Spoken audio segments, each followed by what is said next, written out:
DreAllDay.com. KE8CO, what's going on? As y'all come in, please hit those hearts. Let me know you're alive. The heart's not beating and we got a problem.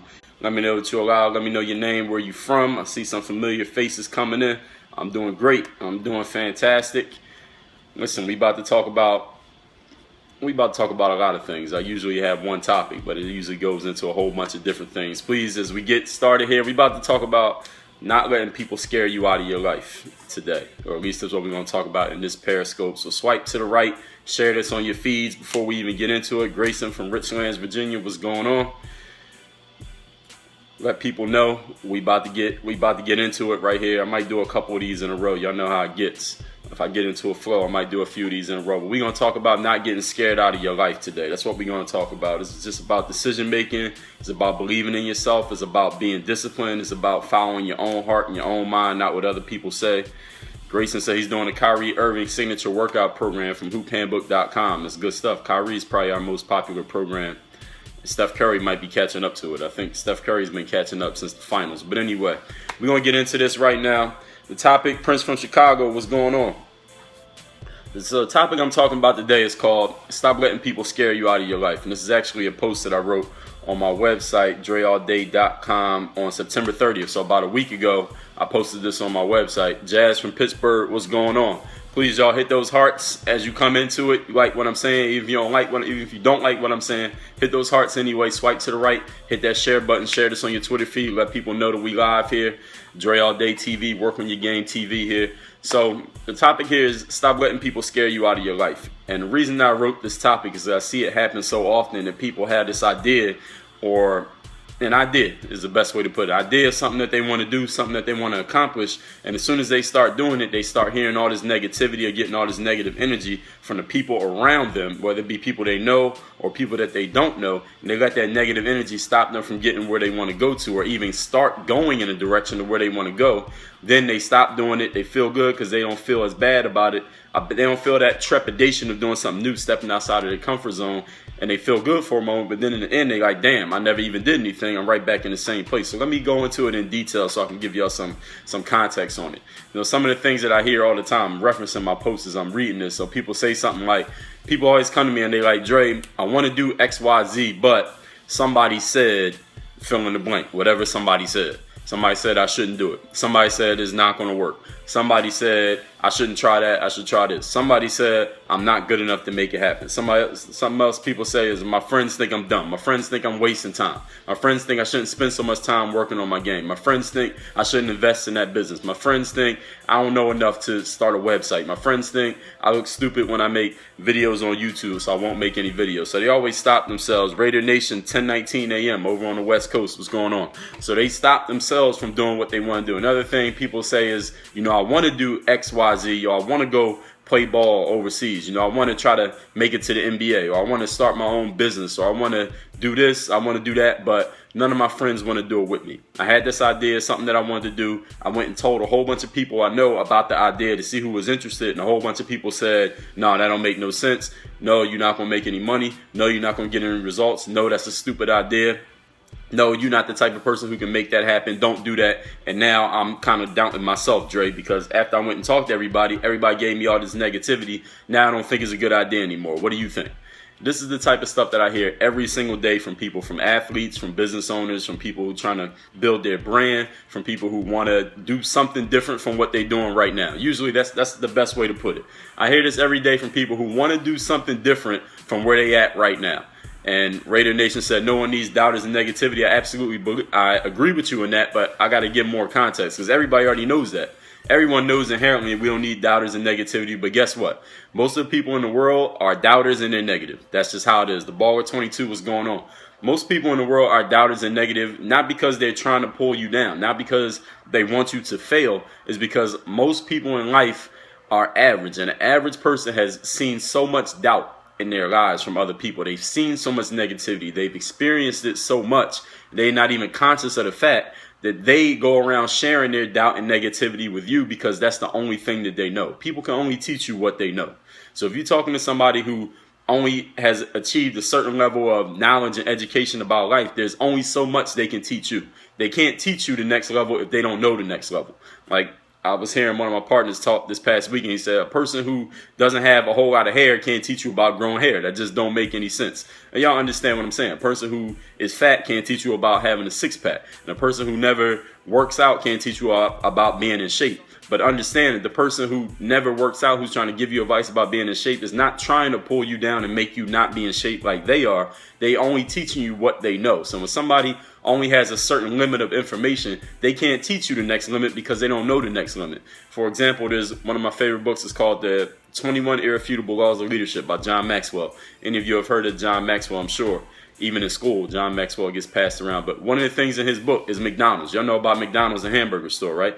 The store McDonald's was actually, it got blown up. The franchise and the big business McDonald's was created by this guy named Ray Kroc. But the McDonald's business, the first store, was built by these two guys whose last name was McDonald. So people like, if McDonald's is made by a guy named Ray Kroc, why is it called McDonald's? Where the name come from? Because it was two brothers. They were both, their last name was McDonald. They started this hamburger place, drive-through fast food. They basically invented the idea of fast food.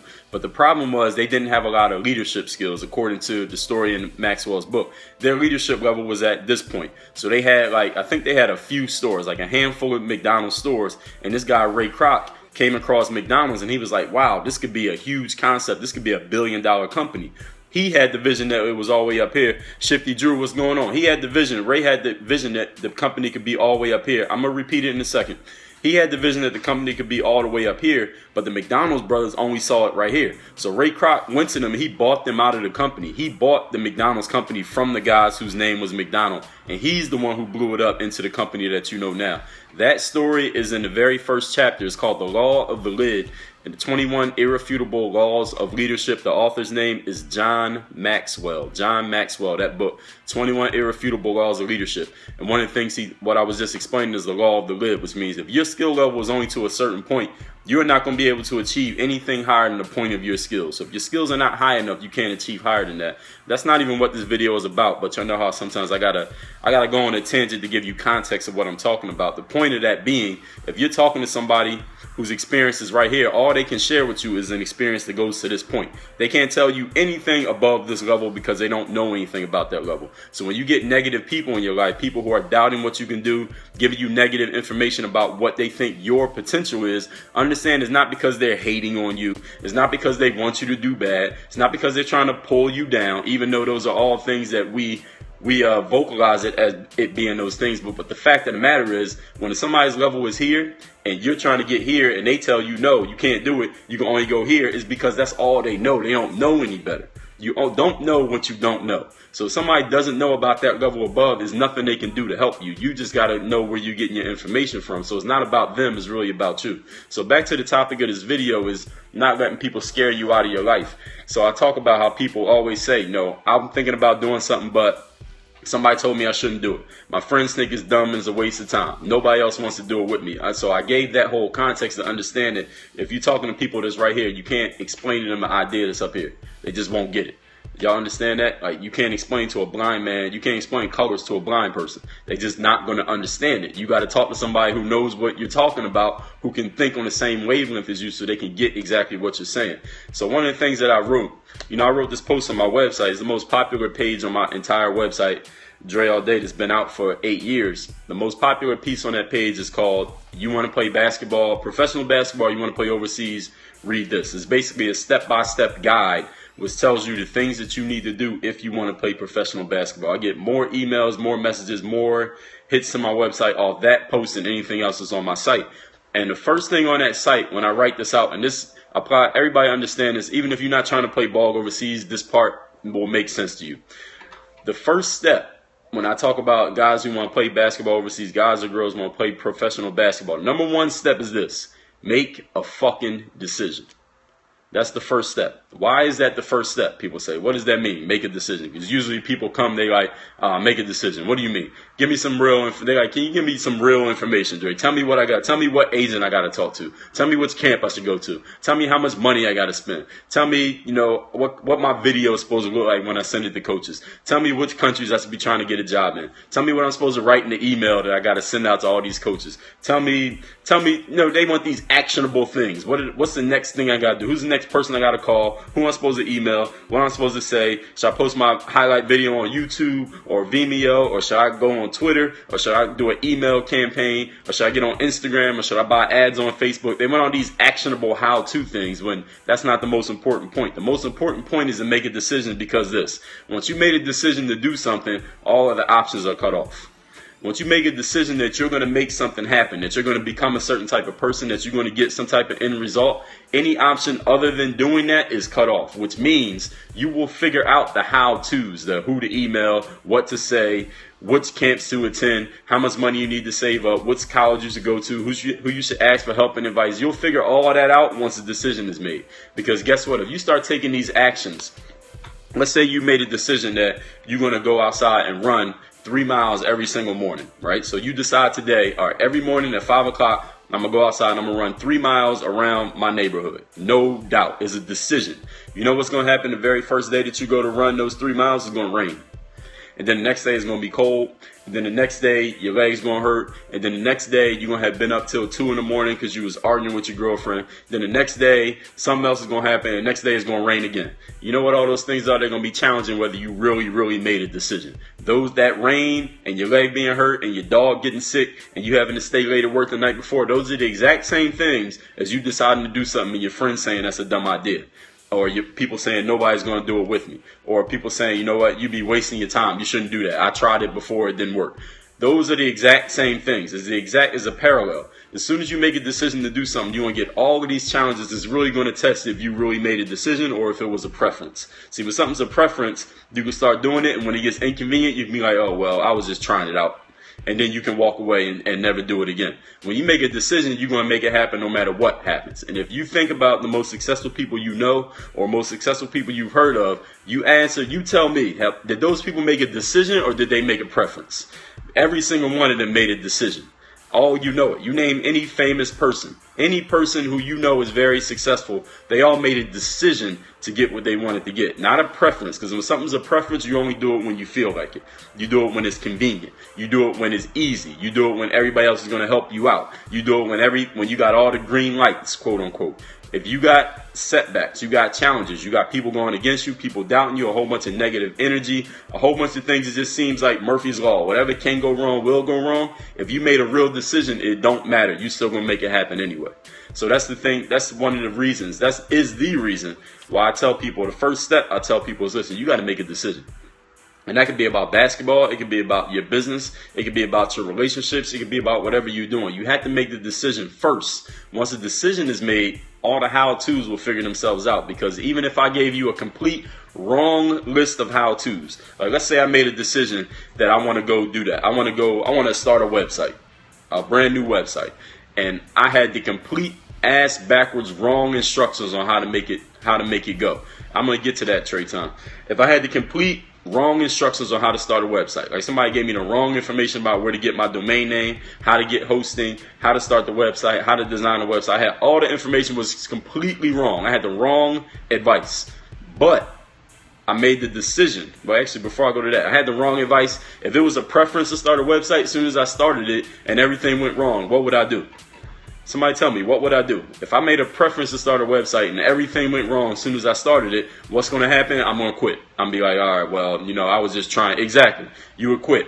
I was just trying it out. It was just an idea. It didn't work. I'm not doing a website again. And guess what I'm going to tell? If one of my friends comes to me and says, Dre, you know what? I'm thinking about starting a website. What do you think about that? What can I tell that person? What kind of advice can I give to that individual if I had a preference, everything went wrong, and I quit? What kind of advice can I give to anybody else? Only thing I can tell them is what I know, which is, hey, quit.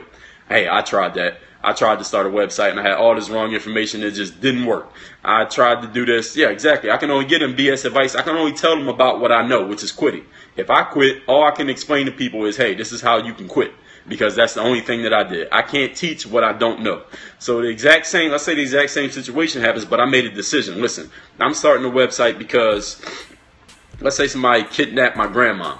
And they sent me a ransom note. They said, listen, we don't want no money. We don't want $1 million. But listen, you got 1 week to start a website. And if the website isn't started in 1 week, we killing your grandmother. So now I made a decision.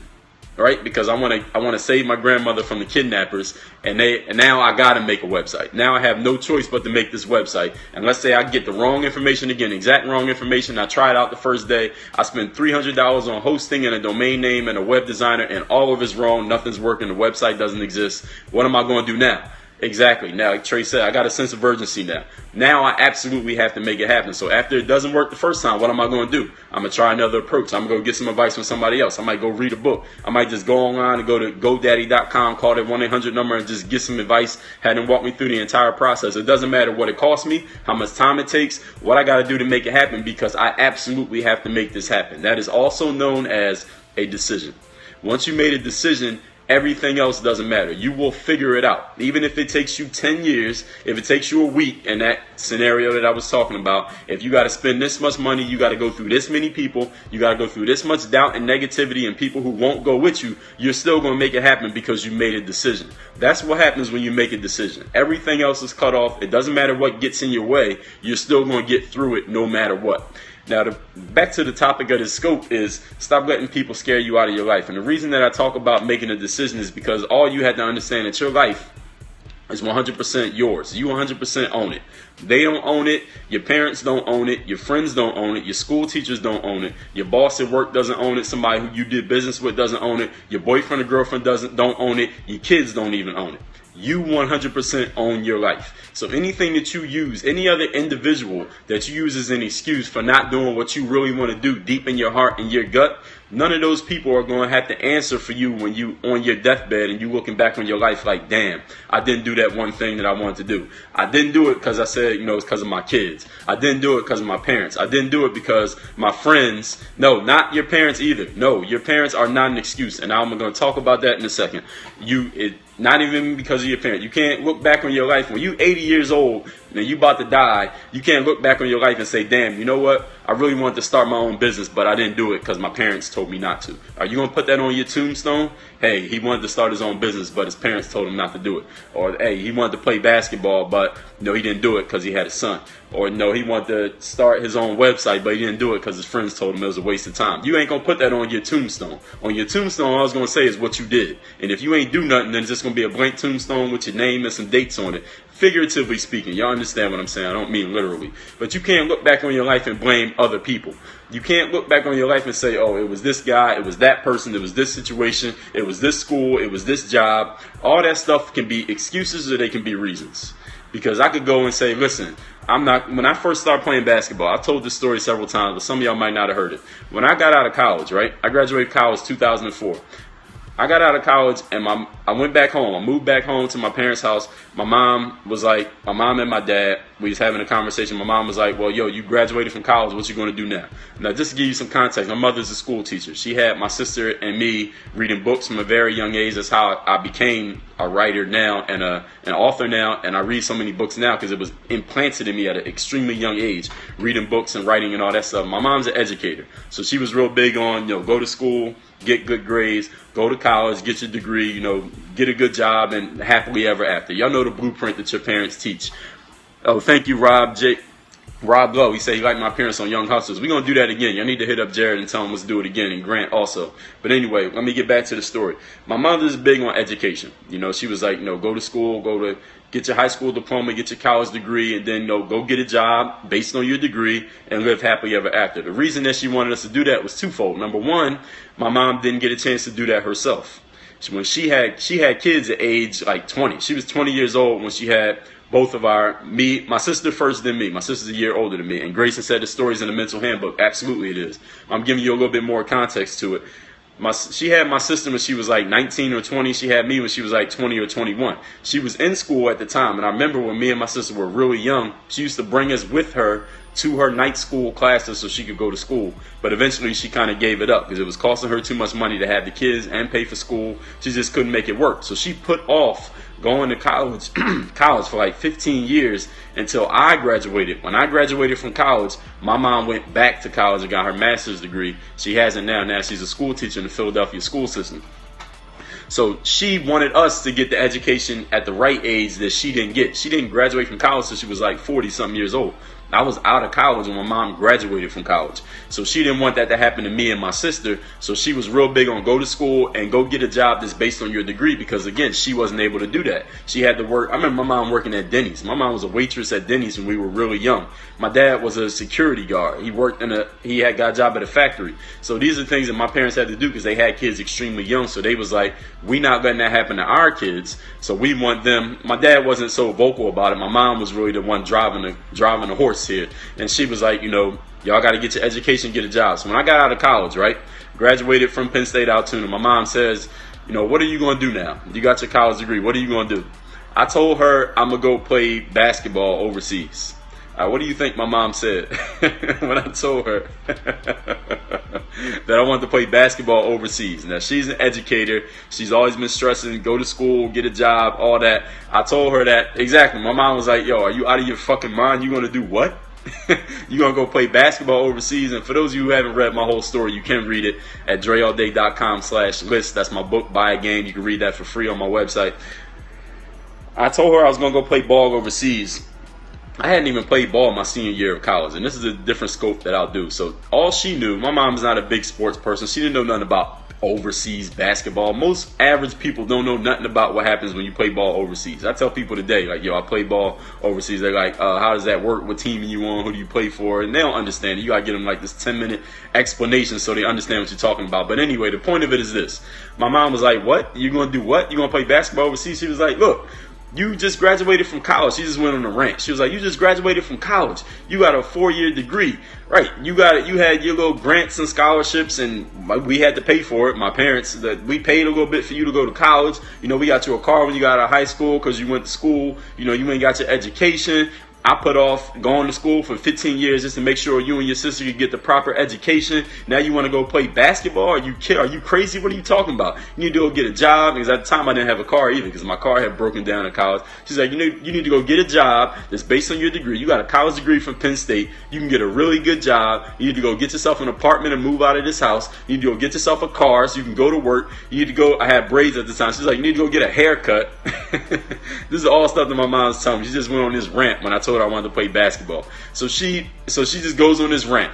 And I say one of the things that I talk about in that book is that her saying that to me pretty much guaranteed that I was going to play basketball professionally. I needed that negative energy. I needed to use that as my motivation to fuel my ambition to get what I really wanted. Because at that point, I knew I had a point to prove. There was a whole bunch of other people I had to prove a point to. How old was I when this happened? I was 22 years old. I'm 33 now. So this is all in my book, Buy a Game. Also, I talk about this in the Mental Handbook. So for those who don't know this story, I write about this extensively. So anyway, and when I put out my book that talks about all of basketball, y'all going to see this in even more detail. But anyway, after she said that, I pretty much made a decision like, oh, there's no way that I'm not going to make it to playing basketball after that conversation. As she just told me, like, I'm pretty much throwing my life away by trying to be a basketball player. But the point of it is this.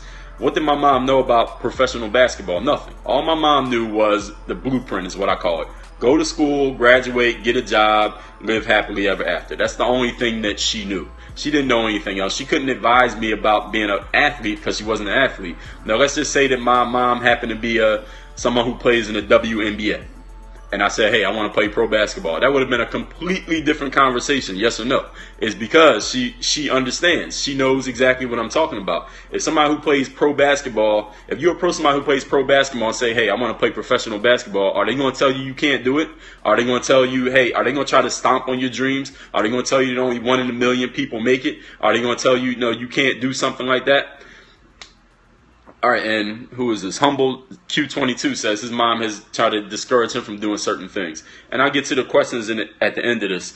If someone is doing the thing that you say you want to do, they're not going to tell you that you can't make it. If you go to a billionaire, who's somebody who's a billionaire? If you go to Warren Buffett or Bill Gates and you say, hey, Warren Buffett, Bill Gates, I'm going to make $10 million within the next 10 years. Are they going to laugh at you like your friends on the corner will laugh at you? Are they going to look at you sideways like your parents maybe might look at you sideways? Are they going to tell you that's not possible? Most people ain't going to do that. Like one of your school teachers might tell you that. No, Warren Buffett and Bill Gates ain't going to laugh at you. Why? Because they know what it feels like to make $10 million. So they're not going to tell you that you can't do it. Now, a person who's never seen $10 million, a person who's never seen $10,000, what are they going to tell you? they gonna be like, I don't know about that. They gonna, how you gonna do that? And they gonna doubt everything you say. They're gonna question everything that you talking about. Exactly. Those people who've done it are gonna say, yeah, I see you, Claire G8. I see you. Please, y'all, swipe to the right, share this on your Twitter feeds. Please keep hitting those hearts as I keep going here. People who've done what you say you want to do are never going to give you negative talk. They're never going to talk down on your aspirations. If you tell Howard Schultz, who's the CEO of Starbucks, like, hey, one day I want to open a Starbucks franchise, you know what? He's going to be happy. You know what? He wants people to buy franchises. Now, if you tell your dudes that stand on the corner every day in your neighborhood, like, yo, I'm going to buy a Starbucks franchise in 5 years, they're going to be like, what the hell is you talking about? You going to buy a Starbucks? Like, yo, I just saw you buying a Snickers from the corner store yesterday with 4 quarters. How you going to buy a Starbucks? And they're going to laugh at you. They're going to be like, yo, you don't even know what you're talking about. You ain't going to never do that. Not because they don't believe in you. Not because they want you to be on the corner with them. Not because they don't think that you had a potential of being that smart and making it happen. They actually have no ideas because they don't know anything other than where they at. So you got to understand that, whether it be parents, whether it be your kids, whether it be your aunts and uncles, whether it be your school teachers, they don't know. They don't understand it. When I was a senior in college, I remember I used to play pickup basketball with these teachers. So my senior year of college, I didn't even play on a basketball team. Every Tuesday and Thursday, these teachers used to come in there and play pickup, 5-on-5. Teachers, English professors are playing 5-on-5, and they would ask me to come play with them because I would be in there working on my game by myself in the afternoon. They'd be like, Dre, you want to play pickup with us? So I would go in there and play pickup with them. After the games, they would come to me like, hey, you're a senior, right? I say, yeah. They say, hey, what are you going to do after you graduate? Because this is the spring semester. I'm about to graduate. I'm like, yo, I'm going to play basketball.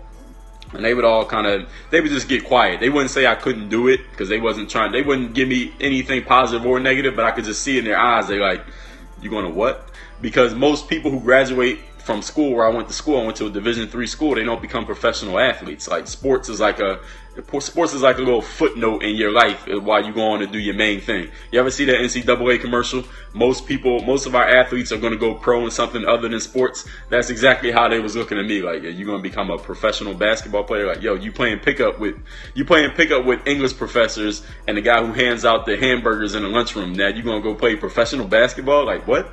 So I can understand what they was thinking, but I knew where I was going to go because I had already made my decision. Now let me get back to the story, the purpose of what we're talking about here, which is stop letting people scare you out of your life. So what I'm saying is your inner circle, your circle of influence might buy into your ideas and support you in everything that you're doing, but there's a good chance that a lot of people are not going to buy into what you're doing. A lot of people are just going to be like, yo, that's not going to work. You don't have the skills to do that.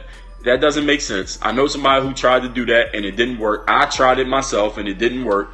I think it'd be better if you did this, that, and the third. You ever had somebody come to you and tell you what they think you should do, or what they think is best for you, or what they think you got the potential to do? Or don't have the potential to do? You ever had somebody come up to you and tell you that? I can't even fathom how people can do that.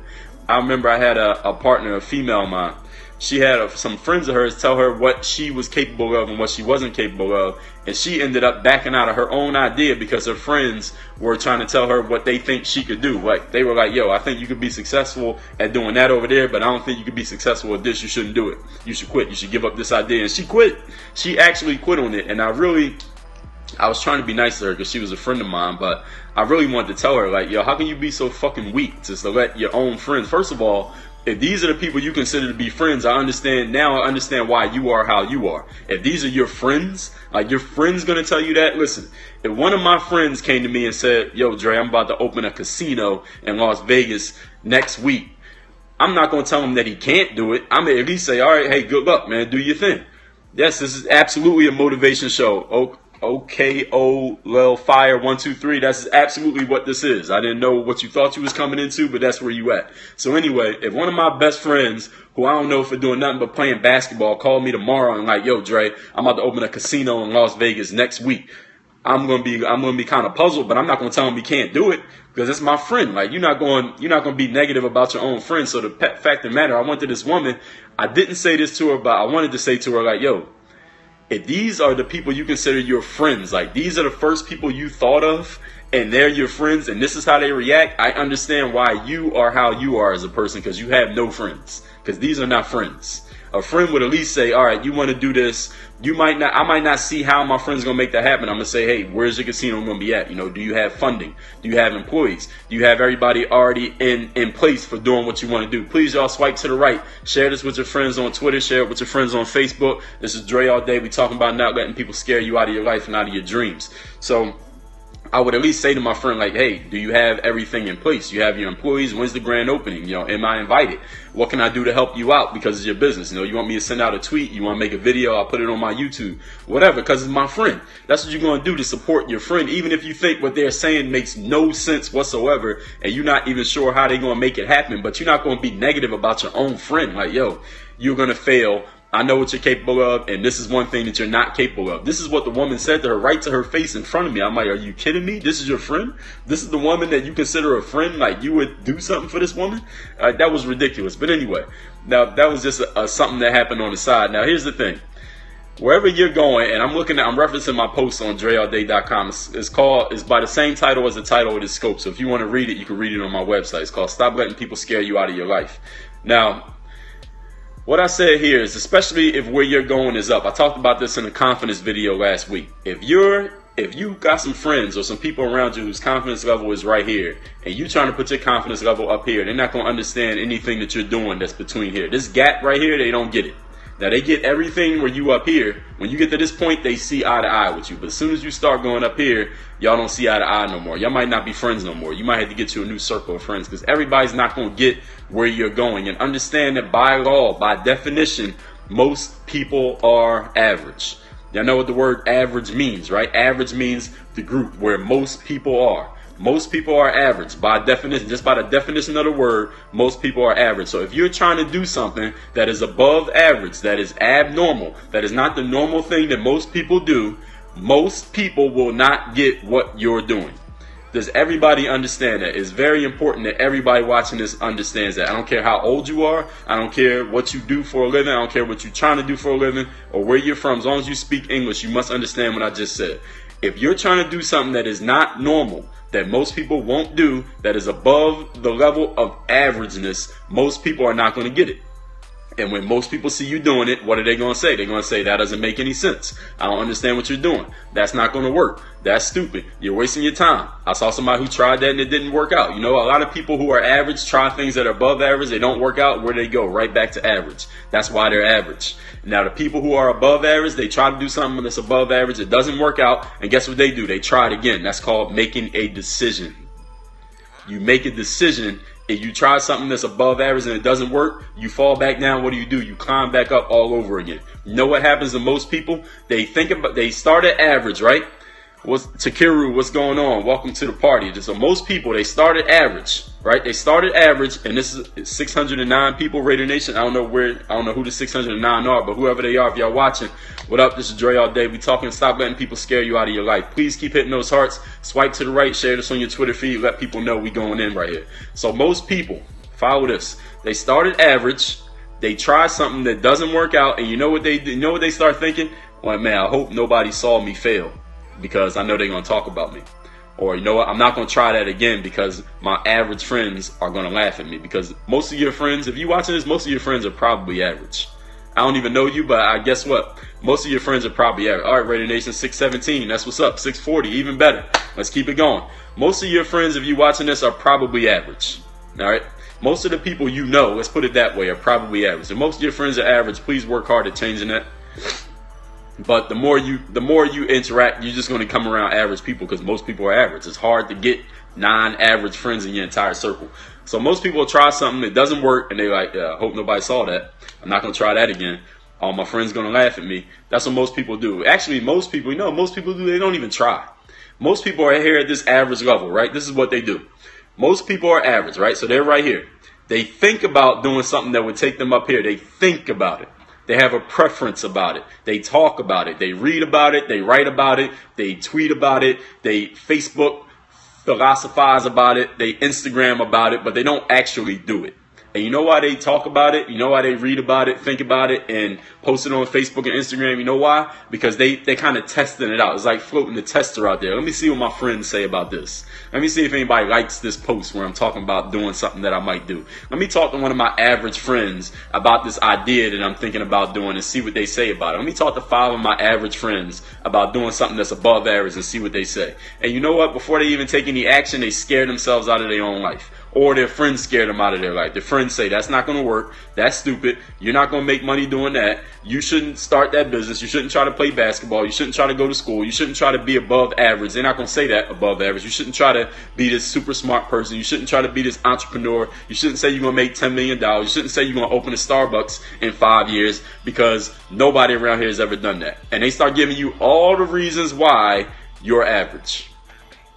They start telling you all the reasons. They start reinforcing all of your averageness. Like, yo, you remember that time you tried this and it didn't work? Remember last year when you tried out for the basketball team and you failed? Remember 2 years ago when you tried to sell that candy and you didn't even sell it all? Remember that dude from around the corner who tried to go overseas like you and now he's standing on the corner? Remember that dude who used to play basketball in college and he was real good? He was 10 times better than you and he never made it overseas? How are you going to do it? That's what people say to you. Now, is that true or not true? Have all y'all heard something like that before in your lives? They start giving you all these examples of average people who failed to do what you say you want to do, or what you're thinking about doing, or what you're talking about doing.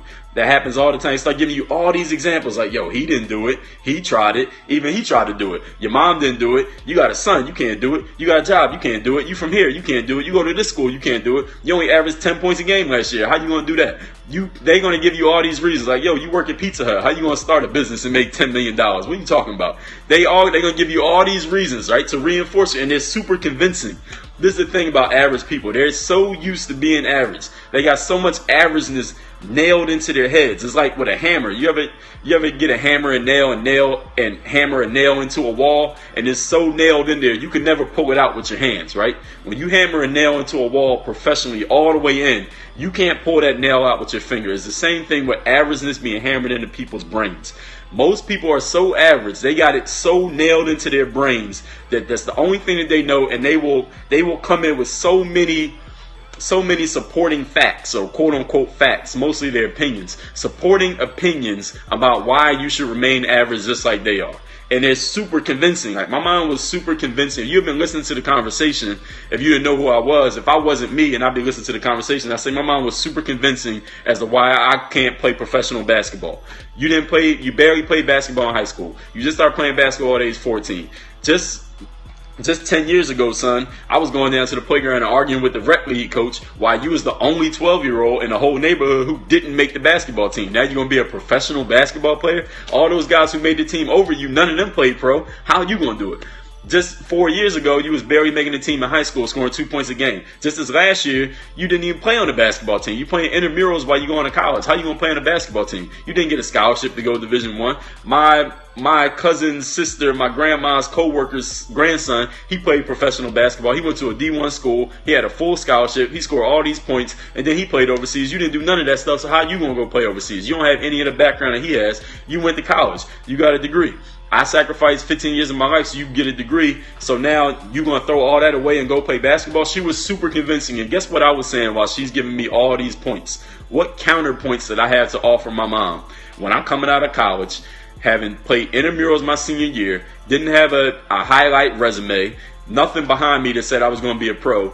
What could I say as a counterpoint while she's giving me all these reasons why it didn't make sense for me to want to play basketball professionally? What could I say? I couldn't say a damn thing. I didn't have any rebuttals. None. I couldn't say, hey, well, you know, I scored 35 points in an intramural championship game. That's a true story. But well, who am I going to say? Who is that going to impress? I can't send that video to no team in Spain and they be like, yo, we got to sign Dre. Look, he scored 35 points on an intramural referee. So Real Raider Nation Raw, thank you. Now, I couldn't come back at her with nothing. I had nothing to come back at her with, and it's the exact same way. If you say, yo, you're going to open a Starbucks in 10 years, and the guys in the corner telling you that you can't do it, you ain't got nothing to come back with. It ain't like you got a business plan to get to Starbucks. It ain't like you got $10 million or let's say $2 million. No, let's say $10 million raised already to fund your business for the first 5 years while you don't take a paycheck. You don't have nothing to go off of. All you got to go off of is your belief, your vision, and your decision. That's it. You can't argue back with them. So what you got to do is separate yourself from average people. You got to separate yourself from the averageness. There's so many average people in the world. So what's going to happen with you? No, I didn't bring up that 35 points. So what's going to happen with you once you start separating yourself from average people is this part. And this part is the very hard part for a lot of people. For a period of time, this might be a month, it might be a year, it might be 3 years. You're going to be lonely. You're not going to be around a lot of people for a period of time. It's not going to be too many people around you. It's not going to be too many people who see eye to eye with you. It's not going to be too many people thinking on the same wavelength as you. And the challenge with that is human beings, we are social creatures.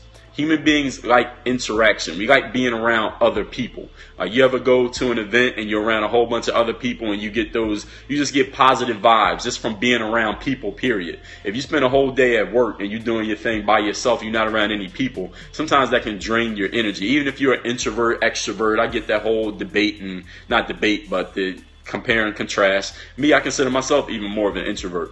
But human beings like to be around people. We need to be around other individuals. So when you're out there and you start separating yourself from the average people, there's not really going to be anybody around you for a while. And there's going to be some pain with that.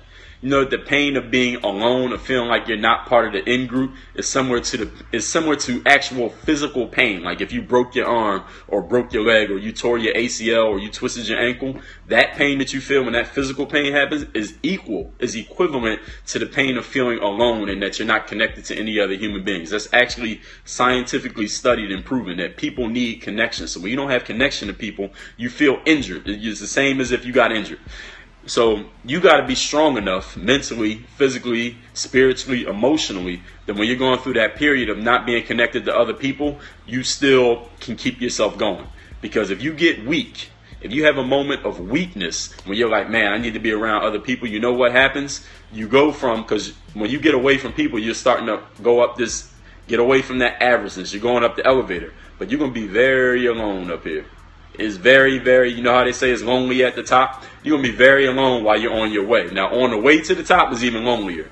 While you're on your way up there, ain't nobody there. It's like you're going up a mountain by yourself. Ain't nobody around. And if you have a moment of weakness where you're like, man, I need some people around me. I miss my friends. I don't have any connection. I don't have anybody to turn to. I don't have any emotional support. You know what you're going to do? You're going to go right back to where you was at. And you know what happens then? And this is the paradox. This is something else that you got to catch. When you do that and you go back from here back to this averageness, you know what you feel at this point? You feel relief. You feel good. Going back from here to here feels good. This is the part that a lot of people don't get because they think like, oh, well, if I go back, I'm going to feel negative and then I start climbing back up. No, that's not what happens. When you're feeling alone and by yourself with no emotional support and you go back down to this point, it feels good because you know why? Now you got connection again. Now you're around your friends again. Now you feel like you're a part of the group again. Now you feel accepted again. Now you're doing the same thing that everybody else is doing again. And human beings, we're like sheep. We feel good when we're doing what everybody else is doing. For the most part, if you're not conditioned to not feel good about it, you're going to feel good. This is the way we're taught. We are raised to do what everybody else is doing. That's what school is. School teaches you how to do the same thing as everybody else. When you go to school and you don't get a good grade on the test and you don't pass, you feel ostracized. Like, wow, you're dumb. You're not doing what everybody else is doing. You didn't pass the class. You didn't pass that test like everybody else did. You're not doing your schoolwork like everybody else. And if you don't do your schoolwork in class, what do? They separate you. They separate you from everybody else. Like he's the one person who's not doing what everybody else is doing. And it makes you like an outcast socially when you're not doing what everybody else is doing. So we're conditioned as human beings to do what everybody else is doing. And James said that's when you need to find a source of motivation, inspiration. Boy, that's what we get into. I got to give people context. So this is what I do when I'm talking. For those of you who see me for the first time, I got to give people context on the things that I'm saying so that you understand where I'm coming from. Because a lot of times people, they get the overall point, but they don't understand the context of it and the mechanics behind the way people think. And this is something that I've studied for years. This is something that I can say I specialize in studying the psychology of human beings, why people think the way they think, talk the way they talk, and do the things that they do, what's behind it. So that's why I'm giving context right now. So anyway, when you are on your way up and you feel lonely, you go back, it feels good. You're like, yeah, I'm back around my friends. You feel a sense of relief. You feel like you dodged the bullet. Like, yeah, I was trying that thing, climbing that mountain by myself. Wasn't nobody around me. I might have died. I might have lost all my money trying to start that business. I might have failed trying to play basketball overseas and wasted 3 years of my life. You know, I might have walked away from that full-time job that I had that pays my bills, but I don't actually enjoy the job. And I know it's something else that I really want to do, but you know what? I can do it later. You know, that thing that I really want to do, that I'm passionate about, the thing that keeps me up at night every single day, that thing that I see my friend doing, but I don't have the heart to do, you know what? It don't pay me no money anyway. You know, don't nobody make no money playing basketball overseas anyway. Nobody made no money in that business before anyway. A whole bunch of people who start businesses fail within the first 3 to 5 years anyway. Ain't nobody making no money making websites. There ain't no money in making YouTube videos. There's no money in blogging. There's no success in that. Don't nobody care about that. The time passed for that opportunity. No, everybody don't have to play basketball overseas. You know, I could just play at the rec league and I'd be happy that way. You know, I got to be around my kids. You know, I can't leave my kids for 6 months a year to go play ball overseas. You know, I can't start a blog. That don't make no sense. Nobody respects bloggers. People respect somebody who works a 9 to 5. And I'm just saying these as an example. I'm not saying there's anything wrong with you on a personal level if you have said any of these things. But these are the way that people rationalize. This is the way that people rationalize falling back on their own decisions. Somebody makes a decision that they want to go up here, and when it's not working out, or they feel alone, or it's unsuccessful at first, they go right back down to this point and they start to rationalize it. Like, hey, you know, all my friends are here, so why not just do what all my friends are doing?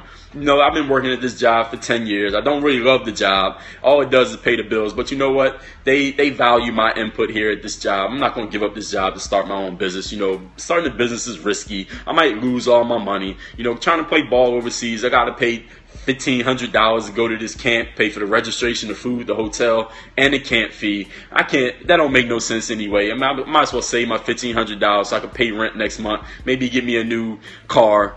Maybe start me a new car payment. You know, my parents wouldn't understand what I'm trying to do, so why even bring it up? You know, why not just go back to school, get my degree? You know I can get a guaranteed job and make, you know, $75,000 a year coming out of college. Why not just do that? Even though in the back of your mind, you know what you really want to do, most people will never verbalize it. They'll never verbalize what they really want to do. They'll make all these justifications for what they are doing. We call it confirmation bias. Any of you familiar with the phrase confirmation bias? Confirmation bias works like this. When any human being has put a whole lot of time, effort, money, resources, whatever resources you want to talk about, any human being who puts a whole lot of time and effort into doing anything, no matter what it is, they are going to defend that thing to the death. They'll defend it tooth and nail, whatever it is. So for example, if somebody tried to come to me and say, you know, making videos on the internet is stupid, is a complete waste of time, what am I going to respond to with that? I'm going to defend it to the end. Why? Because I made 5,000 videos on the internet. I spent so much time and effort and resources putting so much of myself into making videos like this, and somebody tries to tell me it don't make no sense, I have to defend it because it's a confirmation bias. Because if I sit there and agree with them and say, you know what, you're right, making videos on the internet is stupid, is a waste of time, only people who do that are idiots, I would just be basically saying the last 10 years of my life was a complete waste of time. There's no way that I would do that. So if you talk to somebody who's been average their entire life, all they've been doing is average things, average thinking, average talking, average actions, and average results. If you try to tell them that being average is a complete waste of time, you're an idiot for being average, you're throwing your entire life away, what is that person going to say? They're going to be like, what are you talking about? And they'll come up with all these justifications for why what they're doing makes sense. I got to put the charger on my phone here. Hopefully we don't run out of power here while I'm talking to y'all. All right.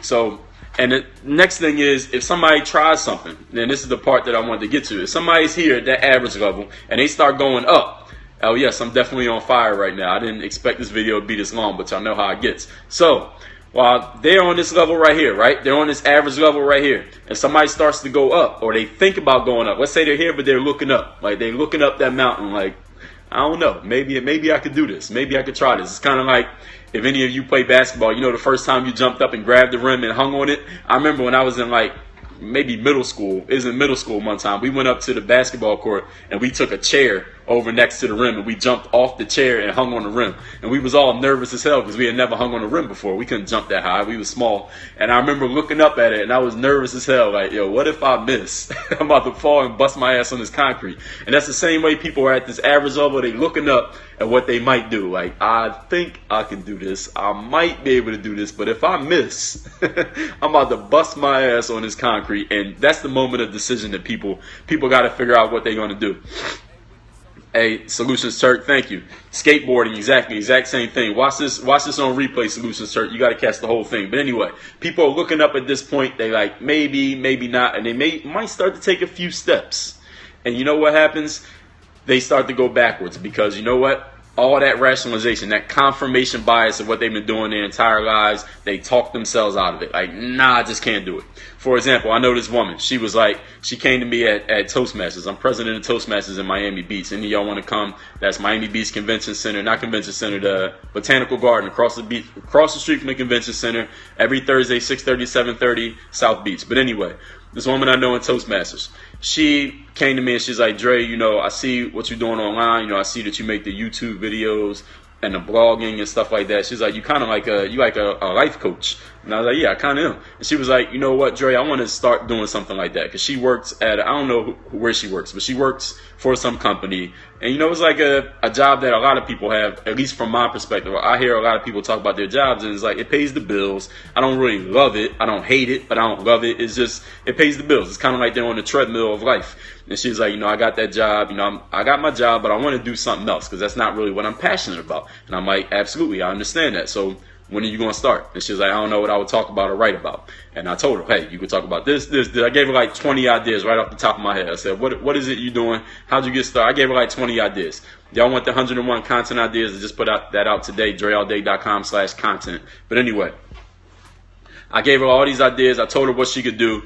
And then what she said next was, she started psyching herself out of it. The next time I saw her, like a week later, she was like, I don't know if I would sound stupid. I might waste a lot of time. It might not make any sense. I don't think anybody's going to read it. I don't think anybody's going to watch my YouTube videos. I think I look dumb on camera. I can't make any money from it at first anyway. How long is it going to take for me to make some money to replace my full-time income? And she had all these reasons why she shouldn't do it. And this is exactly what people do in life. And this all happens. This is all an internal conversation, y'all. Most people will never come to you up front and say, you know what? I'm average. I want to be above average, but I'm afraid. That's actually what it is, but nobody's ever going to come out their face and tell you. No human being, most adults are not going to tell you that they're afraid. We're so conditioned to appear to have everything together, right?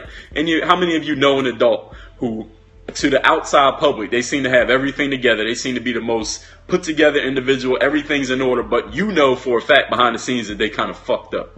How many of y'all know somebody like that? I'm sure all of you do. Even young people, even teenagers. It don't matter how old you are. All of you know people like that. Like, they seem to have everything together. They seem to have everything in order. Exactly. And there's plenty of people out there. Their shit is all messed up behind the scenes. But out there to the world, they look like, hey, this is just a perfect picture of togetherness, right? All of you know. See, everybody's chiming in. Y'all all know. Please keep hitting those hearts, y'all. Swipe to the right. Share this on your Twitter feeds and Facebook feeds. Dre all day. We going in talking about not getting scared out of your life. So this happens all the time. So this woman, exactly, keeping up with the Joneses, just trying to seem normal because average. And we just keep coming back to this exact same point. Y'all got to understand. And the reason that, even before I go into the rest of this, the reason that I make the videos like this, because I see so many people, and the reason I wrote this post, and the reason that this Periscope is titled what it's titled, which is Don't Get Scared Out of Your Own Life. How many hearts do I want? 1 million hearts. I want the most hearts on Periscope. See, I want people on other websites to blog about, yo, this is Dre Baldwin, the guy who has the most hearts in the history of Periscope. That's what I want. So I want the most hearts in the history of Periscope. So just keep tapping till your fingers start hurting, and make sure you plug your phones into the chargers so that they don't run out of energy, that you can get this whole scope. Because I don't even think I'm halfway done yet. But I don't even know. But anyway, the reason that I make these and talk about these things, these mental game things, is because I see so many people getting scared out of their own lives. They scare themselves, and they let negative factors from the outside scare them out of their lives, scare them out of what they really want to do. everybody in life got something that they really want to do, but a very small percentage of people ever actually get around to doing that thing. They never get around to even taking one step to it. So I appreciate y'all with all the hearts. I saw 15K hearts. Grayson said he got 7K hearts. I appreciate the hearts. Keep coming. Keep doing the hearts. The heart got to keep beating. The heart has to keep beating. As much as I'm talking, the heart is working. My heart's working overtime right now, so I got to keep beating. Keep beating that heart for me, please. Rob Glow, you back. Thank you. Now, so here's the thing with that woman. She basically psyched herself out. She talked herself out of what she really wanted to do. She already admitted that what she was doing for a living is what she's doing for a living. Basically, she's doing it so she can eat, so she can pay her phone bill, so she could put gas in her car, and so she could go to the bar once a week. That's what she's doing. Now, the thing that she really wanted to do, the thing that she's passionate about, the thing that makes her feel alive, the thing that she would do even if she wasn't getting paid for it, she got all these rationalizations for not doing it, and that's what I'm talking about, confirmation bias. If you spend 10 years working at a job that basically pays you enough that you keep working, that pays your bills, but you don't really love it, you're not going to just wake up one day and say, yo, this job is a complete waste of time. I'm stupid for spending the last 10 years of my life doing this. I'm stupid for spending the last 10 years of my life doing this job. I'm an idiot because I never chased my passions. I need to start chasing my passions right now and stop being a loser and working at this job. Nobody ever is going to come out their face and say that, even though somebody might be thinking it. They might be thinking it is like a little tiny voice in your subconscious mind that'll say that. But you know what? Your confirmation bias is doing the exact same thing for 10 years. And your mental confirmation, when you do something over and over and over again, subconsciously your mind starts supporting that action.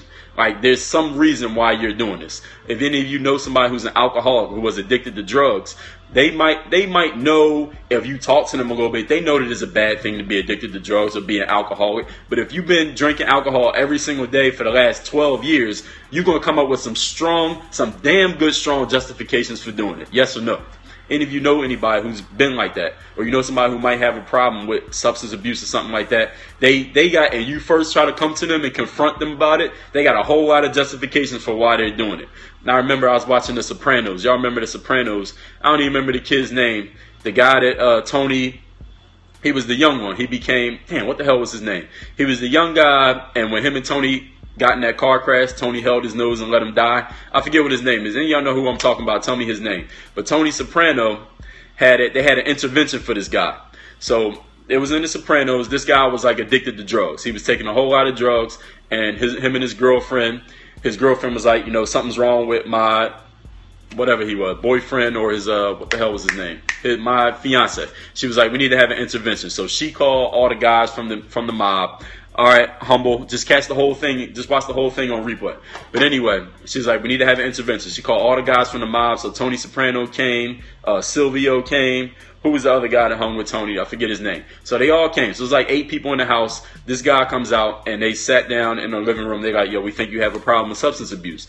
And the first thing he did was start defending it. Like, no, I don't have a problem. He started attacking every single person in the room. Like, yo, you're not perfect. You did this. You're not perfect. You did this. You're not great. You did this. So he started defending himself. And that's what happens when people have a confirmation bias. When you've done anything long enough and strong enough, your mind comes up with a million different justifications for doing it. And that's the confirmation bias that most average people have. They confirm their averageness because they've been average for so long that they got to support it, because if anybody ever questions it, they got to be able to defend themselves. That's what confirmation bias is. If somebody has been playing basketball for 20 years and you tell them playing basketball is stupid, there's no way they're going to accept that, because they've been doing it for 20 years. They got 20 years of mental strength of defending the fact that they play basketball every day. So there's no way they're going to let you, with one comment, shut that whole thing down. Now, if you're going from average to a little bit above average, and you've been doing it for 3 weeks, and somebody who's been average for 30 years tries to tell you it's dumb, who's going to win that conversation? The person who's been doing it for 30 years. Because they got way more justifications. They got way more information to back up their position than you got to back up yours.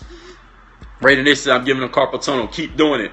WOYF, work on your fingers. He said, Mark Cuban said you should do what you're good at and not follow your passion. Well, that's a kind of a little bit different conversation. I know what you're saying, but it's a little bit different conversation. But let me finish what I'm saying here. You'll understand exactly my point.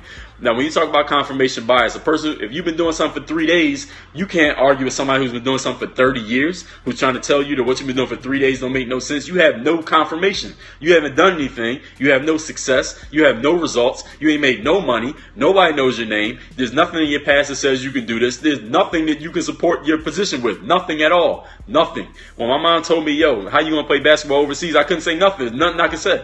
I hadn't been to no camps. I didn't have any scouts calling me. I didn't have any offers. I didn't play any basketball my senior year of college. There was nothing that I could say to say, hey, mom, I know I can do it because, look, I did this, this, and this. I had zero, nothing. She had 40 years of reasons why I needed to go to school, get a degree, and get a job and follow her blueprint. I couldn't say anything. I had nothing to defend it with. And if I had been an average thinker, guess where I would be right now? Not on Periscope. You wouldn't know my name. There'd be no DreAllDay.com, no YouTube videos, no nothing. Because I would have went and got a job, got my hair cut because I had braids at the time, and you wouldn't know me. You'd be walking past me in the street. I'd probably be on my lunch break somewhere. Not to say there's anything wrong with that. But again, if I hadn't been thinking the way that I was thinking, I didn't have the mindset that I had at the time, I would have let that negative thinking about my idea pull me right back down to averages. And my mom wasn't trying to be negative. She was trying to help me.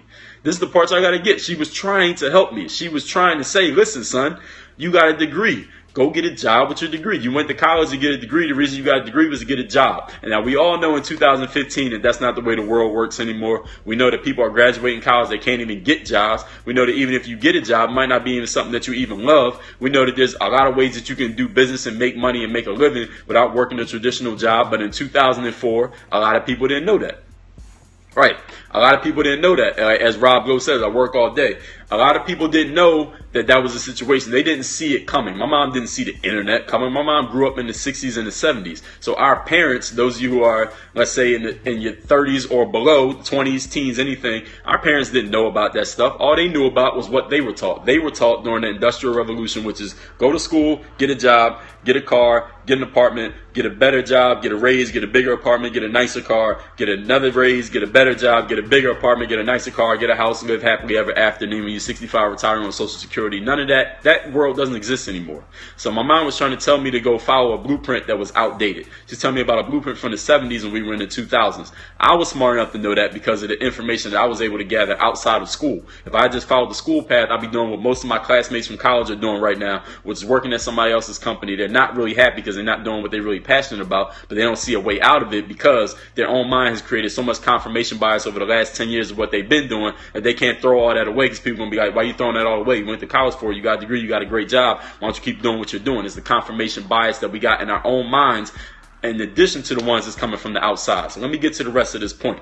Please keep hitting those hearts, y'all. Please swipe to the right. Share this with your followers on Twitter because I got a lot to say here. Now, what I said, what my point was, when you slide back down, you feel good because you feel a sense of relief. Like, yeah, I dodged a bullet. That wasn't going to work anyway. Nobody's going to make any money doing that anyway. It was a waste of time to try to play basketball overseas anyway. I'm glad I didn't try it. I'm glad I went back to where I was at. I'm glad I passed on that opportunity. You know, people say that all the time. I'm glad I passed on that chance. I'm glad I didn't do that thing. Thank you, Grayson, for the 8K hearts. And people, for a minute, you feel a sense of relief because you got out of you were out of your comfort zone. When you go over average, you're out of your comfort zone, right?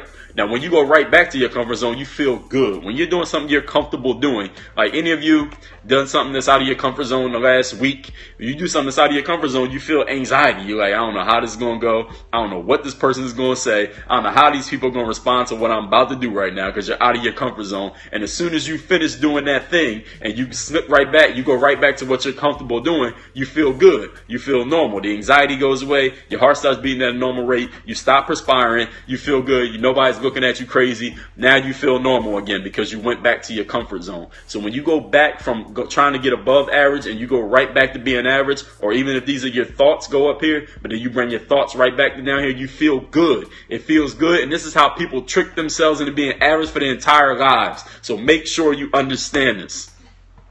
People try to go above this level. They start to feel anxiety. They start to feel out of their comfort zone. They go back here and it feels good. It feels good to be average because you've been taught to be average. I'm not saying that y'all watching this are average people. I'm saying this is the way that we're taught. We are all born and taught to be average. We're taught to be like everybody else. You're taught not to stand out. When you're in school and you do something different than what everybody else in the class is doing, what do? They punish you. They send you to the office. They give you detention. They separate you from the rest of the students. They put you in a dumber class. They call your parents in and say, hey, we think little Johnny has some behavioral problems. We think he's really smart, but he has some behavioral problems. When you are taught all your life to do exactly as everybody else is doing, we are taught to be average.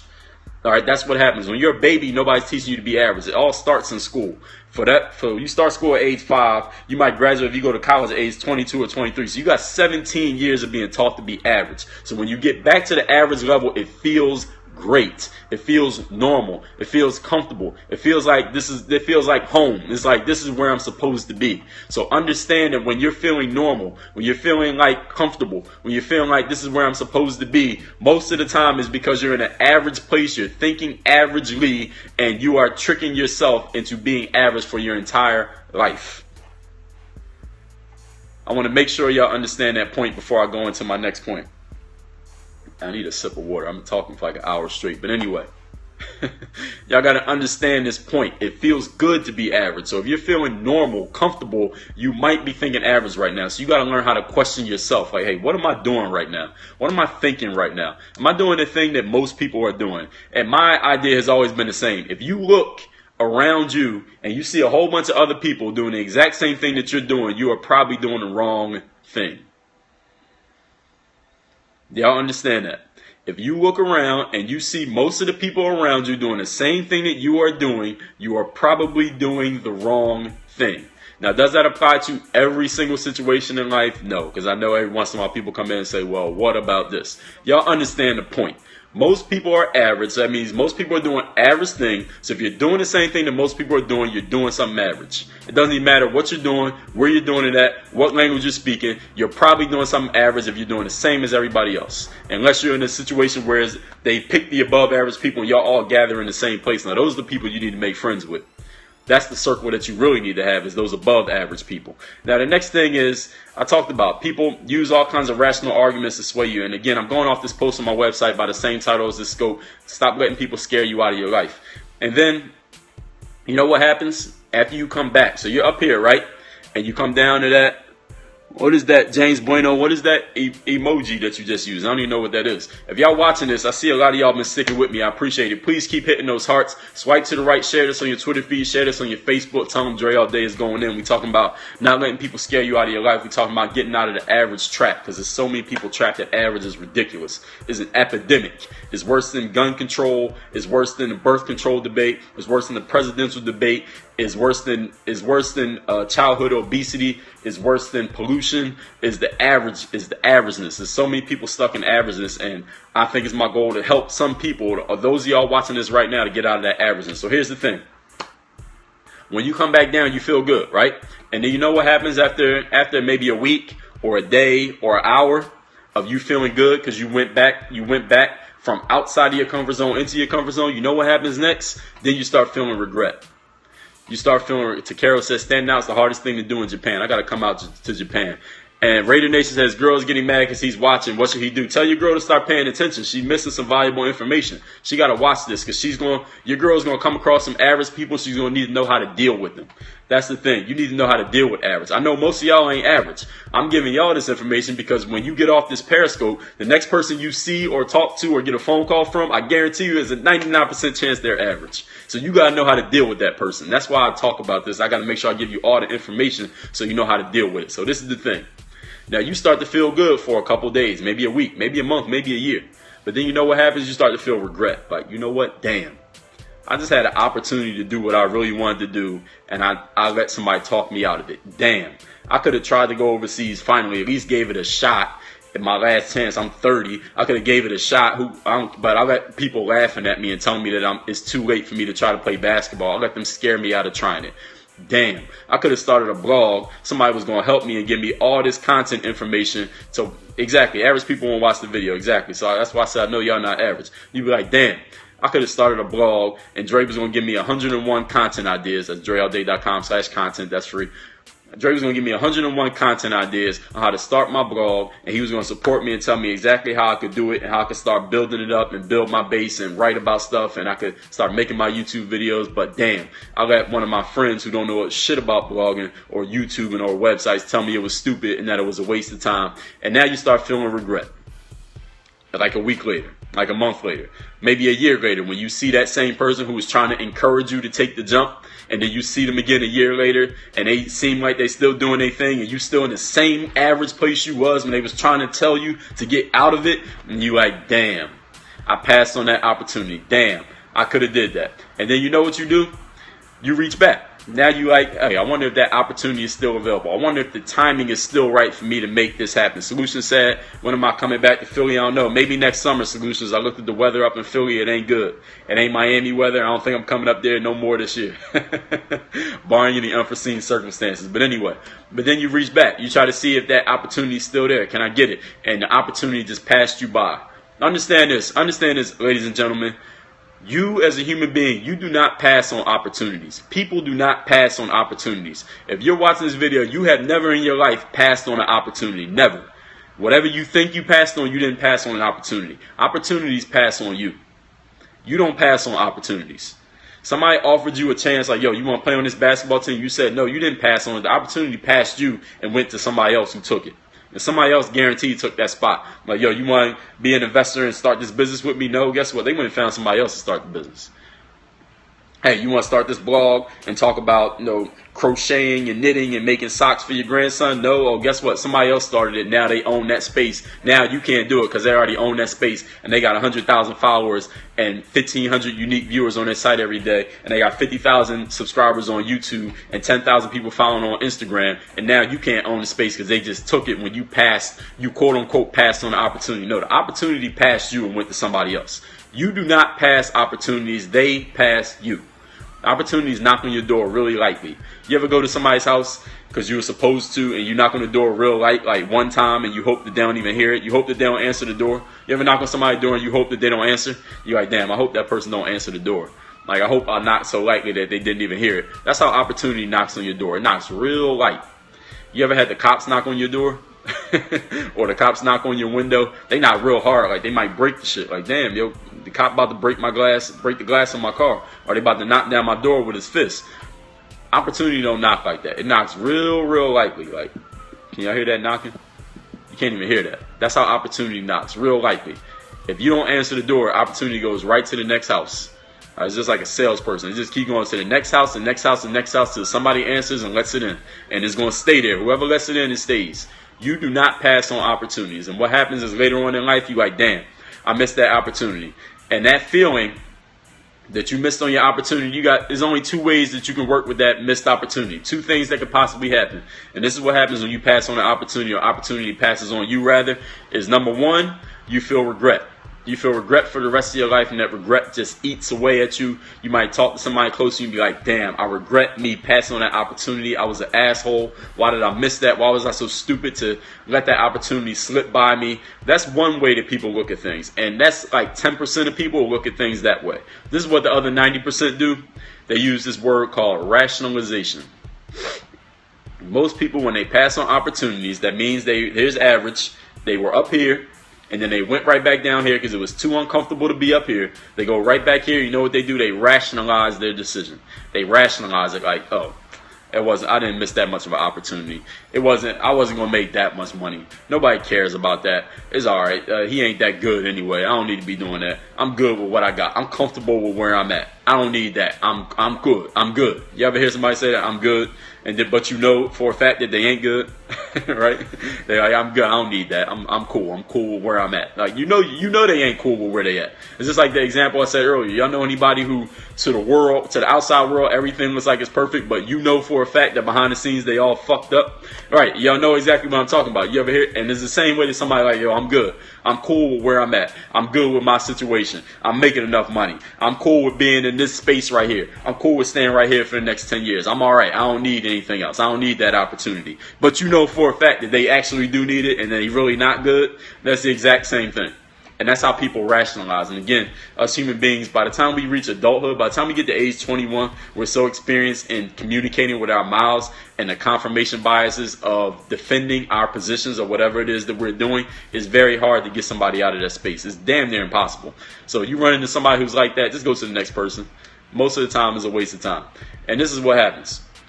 All of that happens, ladies and gentlemen, it's because you let somebody scare you out of your life. You let somebody tell you that you couldn't be something. You let somebody tell you all the examples of the failures that came before. You let somebody tell you that it's a waste of time to try to be what you want to be. You let somebody tell you about all the challenges ahead of you and climbing up this mountain of unaverageness, and you decided that they were right. You bought the bullshit that they sold you. So you bought somebody else's idea of being average, and you bought it, and now you own it. Now you got a car payment. Now you owe it every month. You got a 42-month contract. All right, it's like a security system. All right? You got a contract, you can't get out of it. You bought into that. You bought into that idea. And guess what? When you at the end of your life, when you at the end of your opportunities, and you look back on your life and you got that regret of what you didn't do, that negative feeling, that pit in your stomach, like, damn, I could have did this, this, and this, and I didn't do it. Like, damn, Dre was sitting there telling me how I could have started my website and started my blog and made videos on YouTube, and I passed on it because I wanted to stay at my job because it was comfortable, because it was easy, and that's where all my average friends were, and I thought that was the best thing to do because it felt good to stay in my comfort zone. When you're looking back on all that stuff that you missed out on at the end of your life, you're going to look around and guess which one of your average friends is going to be standing there with you? None of them. It's just going to be you. It's just going to be you standing there by yourself, looking at yourself in the mirror like a dumbass, like, damn, all those people, all those average people who talked me out of my life, all those average people who told me that my dreams couldn't happen, all those average people, or that average thinking that got drilled into my head like a hammer drills a nail into a wall, all that average thinking that got drilled into my head, all those people that gave it to me, none of them are around no more. All those people who told me it was stupid to try to open a Starbucks. All those people who told me it didn't make no sense to try to play basketball because I'm only 5'10". All those people who told me I can't play basketball in college because I barely played in high school. All those people who told me I shouldn't try to walk onto the basketball team in college. I should just focus on my education. All those people who told me it didn't make sense to start blogging because bloggers don't make any money. All those people who told me making YouTube videos is dumb because you missed the opportunity to get big on YouTube when it blew up back in 2010. All those people who told me that starting my own company was a waste of time because it might be a year before I make any money, and I might not be accepted by my family because I'm not using my degree that I got from school. All those people who told me that skipping college and going just to work in the business world is not a smart thing to do because everybody in our family went to college. All those people who told me going to college is dumb because nobody from this neighborhood goes to college and nobody that comes out of here is successful. All those people who told me that I should stay stand on the corner with my friends or being average with the rest of my friends is what I should do because if I didn't do that, I'd be left out. I'd be ostracized from the group and I wouldn't have any friends because nobody from this neighborhood ever did anything like that, and there's nobody around here who would accept me because of where I come from. All those people won't be there at the end of your life when you're looking back on your regrets, on the things that you could have did, on the opportunities that passed on you, on the stuff that you thought about doing, but you let your mind, that confirmation bias of averageness, pull you right back down to where you were at before. Ain't none of them going to be around to console you. None of them's going to be around and say, you know what, Mike, I'm sorry for giving you that negative information that pulled you back to averageness. You know what, Mary, I'm sorry for telling you that you couldn't make it. You know what, Larry, I'm sorry for telling you that you couldn't make it in basketball overseas. I'm going to take questions in a second, y'all. Let me get through this final part. So if you got a question, make sure you get ready to post it again because I'm not seeing these questions. I'm sorry, Jason, for telling you that you couldn't play basketball overseas because you didn't do that much in college, or because you went to a Division III school, or because you barely played in high school, or because you got to go to some camp overseas and you ain't have a passport yet. I'm sorry for telling you not to go invest $500 into that camp because if you spend that $500 on the camp and it doesn't get you a deal, then you're not sure how you're going to pay rent next month. I'm sorry for giving you all those average ideas and pulling you back down to the average position because I just didn't know any better. All I knew was averageness, so I'm sorry for giving you average information because I didn't know any better. Nobody's going to come to you at the end of your life and apologize to you for giving you average. Nobody's going to apologize to you for pulling you back down to the level that they at. Nobody's going to come to you at the end of your life and say, I'm sorry for not supporting you when you said you wanted to open a casino or start a Starbucks or play ball overseas or start your own business or build your own brand name. Nobody's going to come to you and apologize for that information. All they're going to do, they ain't going to be nowhere to be found. At the end of your life, it's going to be just like the beginning of your life. It's going to just be you. It's going to just be you laying there on that deathbed. You know who's going to be standing around you. This is something that a guy named Les Brown talked about. All your potential is going to be looking at you. All your opportunity is going to be looking at you. The person that you could have been is going to be standing next to you at the bed. You're not even going to recognize that person. Like, that's me. That person going to be standing at you just staring at you. They're not even going to say nothing.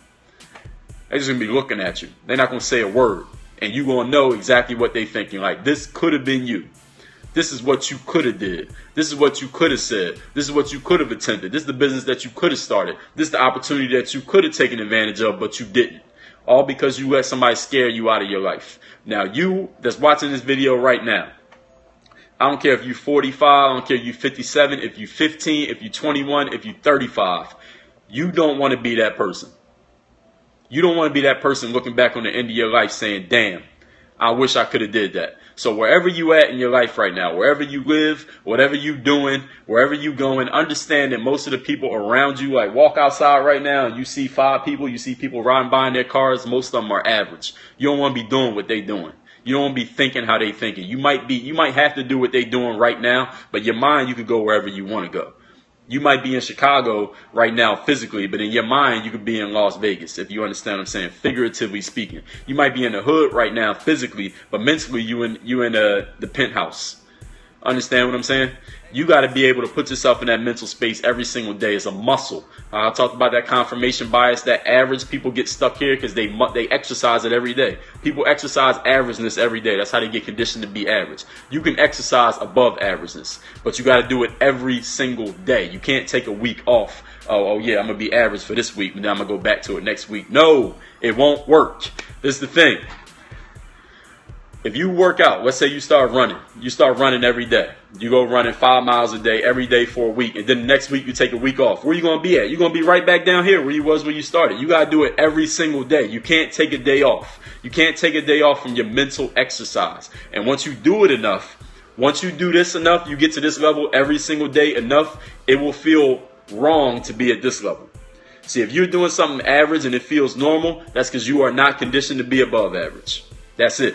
You need to condition yourself to be above average. So you listen to videos like this. Listen to somebody like a Les Brown. Read a book like a Napoleon Hill. Listen to videos by somebody like Tony Robbins. Read books by business leaders. Find a podcast of people who talk about positivity. People who talk about doing the things that you want to do.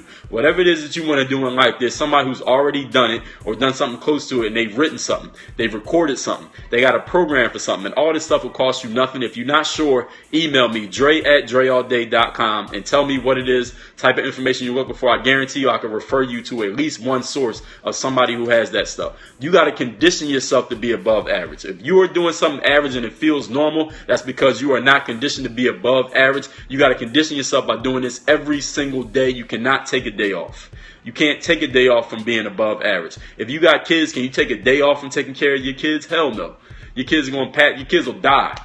You got a 2-month-old baby, you take a day off from taking care of your baby, that baby ain't going to survive to the next day. You got to do that every single day like your life depends on it, because guess what? Your life does depend on it.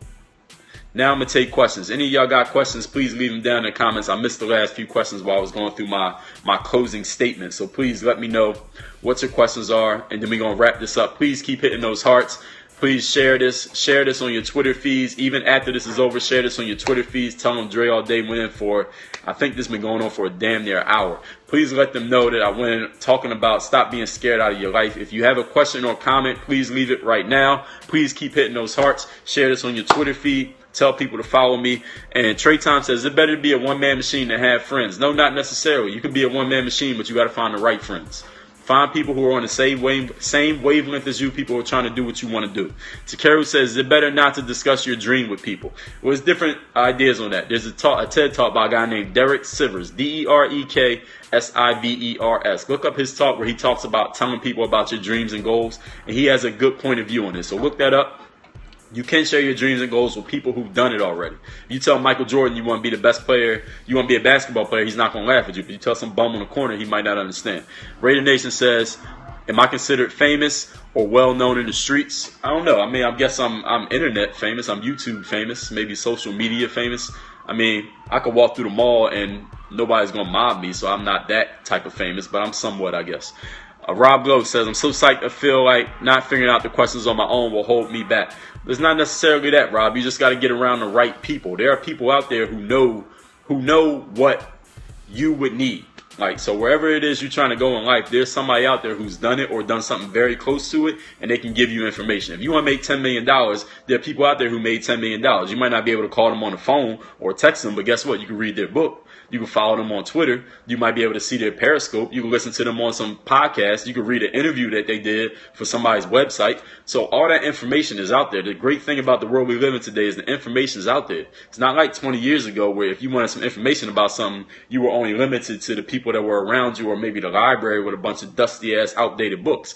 Now you got the information right there at your fingertips. The information is in your hands, y'all. If you're watching this video, that means you have a device, a smartphone to get you on the internet. The information is out there. You're responsible for it.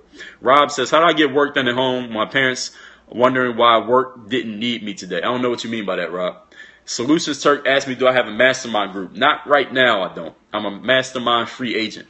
Raider says, what do you call a strong-minded person who has average ways? How would you do? I don't even know what you're talking about.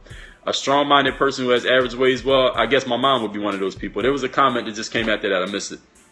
My mom is strong-minded, but she has average ways. I would have to say that. She has an average thought pattern. Boston Baller says, what did I do after my mom said no about overseas and I had nothing to say? I ain't say nothing. I just went to my bedroom and ain't say nothing. I went to my bedroom. I made a decision that I was going to make it. And a year later, I was on a plane going to Lithuania. I didn't say anything. I didn't have anything to say. That year, I worked. I got a job at Foot Locker for a year. And Grayson asked me, am I going to do another Periscope today? I don't know. I didn't think this one was going to go this long. So I got to eat lunch. I got a meeting later on, so we'll see. I might. So that year, I worked at Foot Locker as an assistant manager. Then I worked at a gym called Bally Total Fitness for another 6 months. And then I went to a pro camp. I killed it at that camp. And I got my first deal in September of 2005. It was right after Hurricane Katrina hit in New Orleans. So that's it. Anybody else got any more questions? Please give me the hearts one more time. Everybody who's watching this, I appreciate all y'all. I got to give y'all a round of applause. Sitting here listening to me talk for an hour straight. Hopefully y'all got something good out of this. I know y'all got something good out of this. Please keep hitting those hearts. We're going to go out with a salvo of hearts. We got to make sure that the heart keeps beating. I appreciate all y'all who stayed and watched this. I appreciate all the comments. I appreciate all the questions. He said, if you're not available to reach the right friends per se in school, etc., so you not have friends. Yeah, your friends could be Jim Rohn. It could be Dre Baldwin. It could be Tony Robbins. Raider Nation says, what do I get for my 20K hearts? You get some ice for your fingers. Trey Tom says, but be nice to them. Yeah, you can be nice to them. Listen, your mentors could be the people on YouTube. Your mentors could be a Eric Thomas. Your mentor could be a guy, a Dre Baldwin. He says, did it help you to avoid family at the house when you were busy? It could be yourself. Yeah, yourself. You can be your own friend. I don't know what you mean with that question. Does it help you to avoid family at the house when you're busy? I think he means, I guess, if you work from home. Yeah, I mean, you can have set times for your business and things like that, but that's kind of a different discussion. So, again, if you don't have the people around you who are the right people in your circle, your mentor could be a Tucker Max. It could be a Tim Ferriss. It could be a Grant Cardone. It could be a Dre Baldwin. It could be somebody who's not even alive. It could be a Jim Rohn, a Napoleon Hill, or Earl Nightingale. One of those people, a Zig Ziglar. All those people can be your circle, so you can listen to them all day. You can read their stuff all day. It could be a Darren Hardy. It could be any of these successful people who have done what you want to do. Read about them. Watch what they're doing. Listen to their programs. Find information. All the information is at your fingertips, ladies and gentlemen. There is no excuse to not have information these days. It's so much of it. It's too much information. Y'all got to get the information. All right, last question I'm going to take. Raider Nation says, how many times do I work out a day? Once, twice, maybe 3 times. Depends on what I'm doing. I might put them all together. But again, that's a different conversation. All right, so we're going to end it right there. Ladies and gentlemen, stop letting people scare you out of your life. This video is actually going to go up on my YouTube channel probably in a week or two.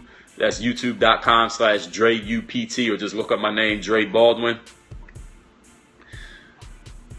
Yeah, I understand that, Trey. That's what I talked about. Humans are social creatures. You might have missed that part. But if any of y'all missed any or part of this Periscope, I will put the entire thing. James, what does it mean when you put the hamburger?